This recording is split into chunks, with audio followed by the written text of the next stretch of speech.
Hello හැමෝටම සුබ දවසක් වෙන්න කියලා ප්‍රාර්ථනා කරනවා. ඉතින් ඔන්න අදත් සුපුරුදු විදිහටම රසම රස ඩෙසර්ට් රෙසිපි එකක් තමයි මේ අරගෙන ඇවිල්ලා තියෙන්නේ. ඉතින් බිස්නස් කරන්න කැමති ඔයාලට වගේම ගෙදරදී අලුත් රෙසිපි try කරන්න කැමති ඔයගොල්ලෝ හැමෝම වෙනුවෙන් තමයි අද මේ වීඩියෝ එක.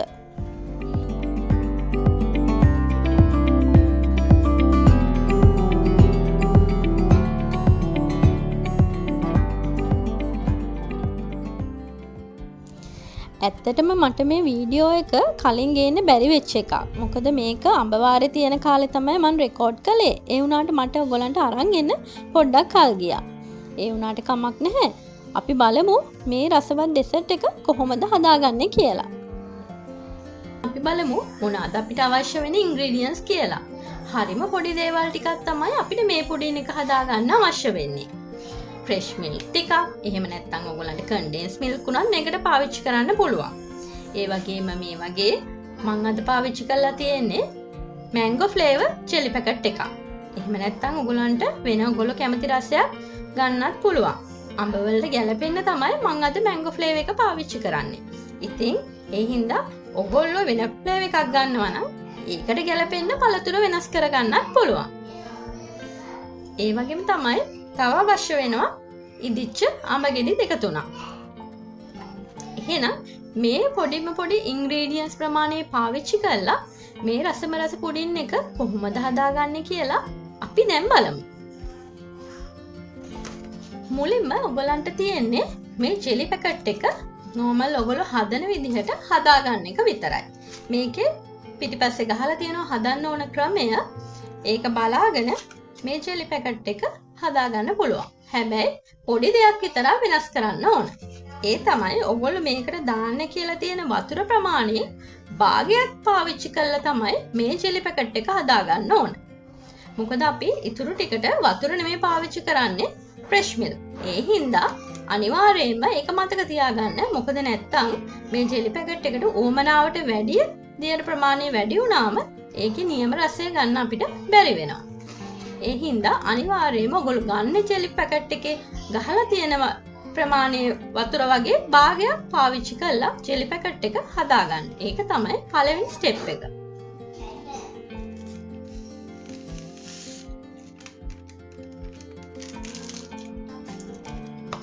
මේ ජෙලි පැකට් එකේ තියෙන වතුර මිලිලීටර් 500ක් පාවිච්චි කරන්න කියලා. ඉතින් ඒ හින්දා මම මේකට දාගන්නේ වතුර මිලිලීටර් 250ක් විතරයි. මම මේ ජෙලි පැකට් එකට තව ජෙලටින් මේස හැන්දක වගේ ප්‍රමාණයක් පාවිච්චි කරනවා.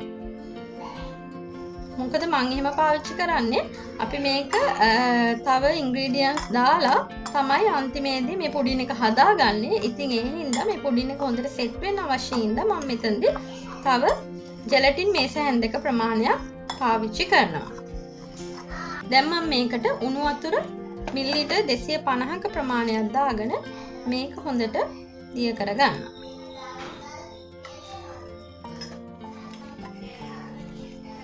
ඔයගොල්ලෝ ස්ට්‍රෝබෙරි ෆ්ලේවර් වගේ ජෙලි එකක් මේකට පාවිච්චි කරනවා නම් ඔයගොල්ලන්ට පුළුවන් ස්ට්‍රෝබෙරි උනත් පළතුරු විදිහට මේකට යූස් කරන්න. එහෙම නැත්නම් ඔයගොල්ලන්ට වෙන ෆ්ලේවර් එකක් පාවිච්චි කරනවා නම් ඒකට අදාළ වෙන විදිහේ පළතුරක් පාවිච්චි කරන්න පුළුවන්. මේක දිය කරගත්තට පස්සේ අපි මේක නිවෙන්න තියලා ෆ්‍රිජ් එකේ තියාගන්න ඕන මේක හොඳට සෙට් වෙන්න. ඊට පස්සේ තමයි අපිට පුඩින් එකේ ඉතුරු වැඩ ටික කරන්න තියෙන්නේ. දැන් අපේ ජෙලි එක හොඳට සෙට් වෙලා තියෙන්නේ. මේක දැන් මම කියුබ්ස් කපා ගන්නවා. මේක කියුබ්ස් කපන්න ඕනේ. මේක මේ ලස්සන්ට කියුබ්ස් කපා ගන්න අවශ්‍ය වෙන්නේ නැහැ. අපි මේක බ්ලෙන්ඩ් කරන්න තමයි ඊළඟට හදන්නේ. ඒ හින්දා මේක බ්ලෙන්ඩරේට දාගන්න පුළුවන් වෙන විදිහට කියුබ්ස් කපා ගත්තම ඇති.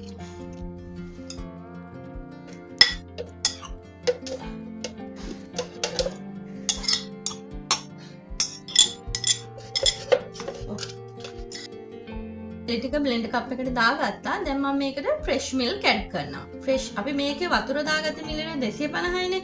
දැන් ෆ්‍රෙෂ් මිල්ක් එකකිනුත් මිලිලීටර් 250ක් දාගන්නවා.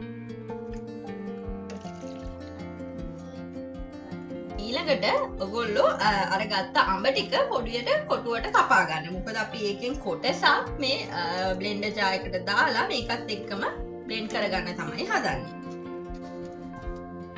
මේකට ඉදුණු අඹ ගන්න පැණි රස එකක්. රස එකක් ඇඹුල රසයි. දැන් අපි මේ ඔක්කොම ටික බ්ලෙන්ඩ් කරගන්න තමයි හදන්නේ.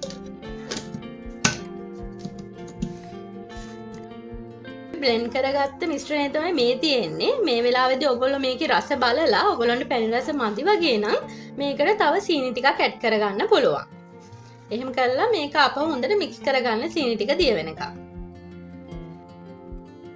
මම මේකට සීනි මේස හැඳි දෙකක් විතර තව ඇඩ් කරගන්නවා.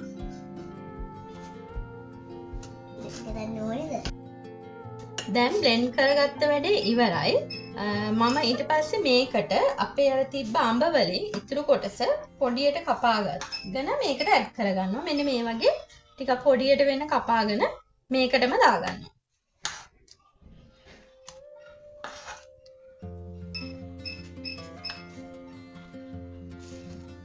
දාගෙන ඉවර වෙලා මේක හොඳට අඹ කෑලි ටිකයි මේ මිශ්‍රණය හොඳට මික්ස් කරගන්න.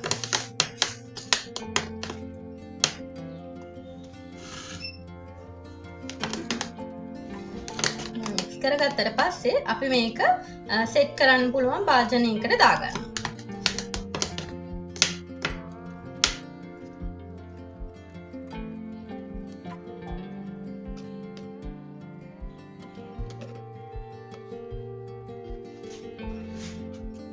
මේ විදිහට දාගෙන මේක ඊට පස්සේ ෆ්‍රිජ් එකේ තියාගන්නයි තියෙන්නේ. ඉතින් මේ තියෙන්නේ අපේ අවසානයේදී හදාගත්ත මැංගෝ පුඩින් එක. මේක ෆ්‍රිජ් එකේ දවසක් විතර තියලා කෑමට ගන්න. එතකොට මේක හොඳට සෙට් වෙලා තියෙනවා. මේකට අපි ෆ්‍රෙෂ් මැංගෝ පාවිච්චි කරන හින්දා මේකෙන් හොඳ අඹ රසක් එනවා. ඒ වගේම තමයි ගොඩාක් සීනි රසක් එන්නේ නැහැ. මොකද අපි ජෙලි එකේ තියෙන සීනි එකයි අපි තව සීනි හැඳි මේ සෑඳි දෙකයිනේ දැම්මේ. ඒ හින්දා ලොකු පැණි රසක් එන්නේ නැහැ. නමුත් තව සීනි අවශ්‍ය කෙනෙක්ට සීනි මේකට දාගන්න පුළුවන්. ඉතින් මේකට ස්ට්‍රෝබෙරි පාවිච්චි කරන කෙනෙක්ට ස්ට්‍රෝබෙරි ජෙලි එකත් එක්ක ඒ විදිහට හදාගන්න පුළුවන්. ඒ වගේම වෙන ඕනම පළතුරක් මේ විදිහට පාවිච්චි කරලා ජෙලි එකක් එක්ක හදාගන්න පුළුවන්.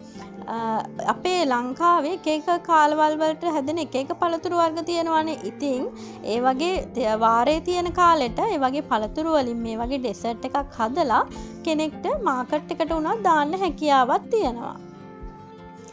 ඉතින් මම යන අදාළ අමුද්‍රව්‍ය මොනවද කියලා දෙන හින්දා අවශ්‍ය කෙනෙක් ඉන්නවා නම් බිස්නස් එකට තමන්ගේ පොඩි තව ආදායම් වැඩි කරගන්න මේ වගේ ඩෙසර්ට් එකක් උනත් පාවිච්චි කරන්න පුළුවන්. දැන් ළඟම රඹුටන් වාරෙත් එන හින්දා අවශ්‍ය කෙනෙක් ඉන්නවා නම් මේ වගේ දෙයක් රඹුටන් පාවිච්චි කරලා උනත් හදාගන්න පුළුවන්. ඉතින් අදහස් ඕන තරම් තියෙනවා. කෙනෙක්ට දියුණු වෙන්න අවශ්‍ය නම් මේ වගේ ප්‍රොඩක්ට් හදලා මාකට් එකට දාලා දියුණු වෙන්න පුළුවන්. මේකේ මම මේ ලොකු කප් එකක ඇදුවට ඔයගලන්ට පොඩි යෝගට් කප් එකම යූස් කරලා මේ ප්‍රොඩක්ට් එක මේ විදිහටම හදාගන්න පුළුවන්කම තියෙනවා. තව කෙනෙක්ට පුළුවන් මේක මේ විදිහට ප්‍රසන්ට් කරන්නේ නැතුව යෝගට් කප් වලට දානවා නම් මේ වගේ මේ මිශ්‍රණයයි ඒ වගේම අපි කියමු ජෙලි මිශ්‍රණයයි දෙකම ලේයර් වෙන විදිහට ඒ විදිහට දාලා මේක ප්‍රසන්ට් කරන්නත් පුළුවන්. අපි ප්‍රසන්ට් කරන විදිහ අපිට කැමති විදිහට ඒක වෙනස් කරගන්න හැකියාව තියෙනවා. මේක අලුත් ෆ්‍රෙෂ් පළතුරු වලින් කරන නිසා මං හිතනවා මාකට් එකට හොඳ අලුත් ප්‍රොඩක්ට් එකක් විදිහට ඕන කෙනෙක්ට පාවිච්චි කරන්න පුළුවන් කියලා. ආයෙත් මේ වගේ රසවත් වීඩියෝ එකකින් හම්බ වෙනකන් හැමෝටම සුබ දවසක් ප්‍රාර්ථනා කරනවා.